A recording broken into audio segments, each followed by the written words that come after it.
today's video, I'm going to teach you how to delete custom emojis in Slack. Whether you've added something as a little joke and it's overstayed its welcome, or you simply want to tidy up your emoji options, this guide will make the process quick and easy. So, let's dive right in and start with accessing your Slack account. First up, you'll want to open Slack. If you're like me, it's probably already open, but if not, go ahead and fire it up. Whether you're on the desktop app or the web version, the process remains the same.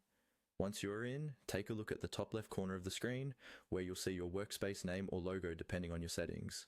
Click on that and it will reveal a drop-down menu. In that menu, you'll want to find the option labeled Tools and Settings.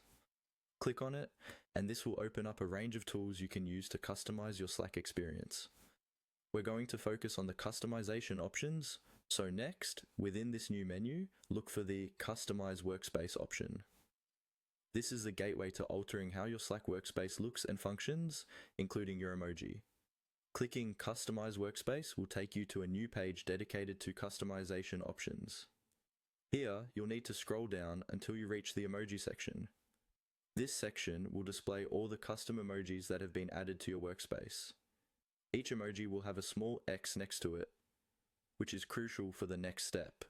To delete an emoji, simply click on the X next to the one you want to remove. Don't worry, Slack will prompt you to confirm that you really want to delete it, just to prevent any accidental deletions. This little safeguard ensures you're making the right choice before something disappears for good. Finally, once you are absolutely sure about the emoji you want to remove, click on the Delete Emoji button. This action finalizes the deletion, and just like that, your workspace has one less emoji cluttering up the list. And that's it. You've successfully removed a custom emoji from Slack. This neat little process helps keep your emoji arsenal tidy, ensuring that each face, icon or symbol you use feels fresh and relevant to your team communication. If you ever find you need to add emojis back in the future, Slack allows you to do that just as easily. Thank you for watching, and I hope this video has helped clear up any confusion about managing emojis in Slack. Now go ahead, take control of your emoji game, and keep that Slack workspace as tidy or as fun as you'd like.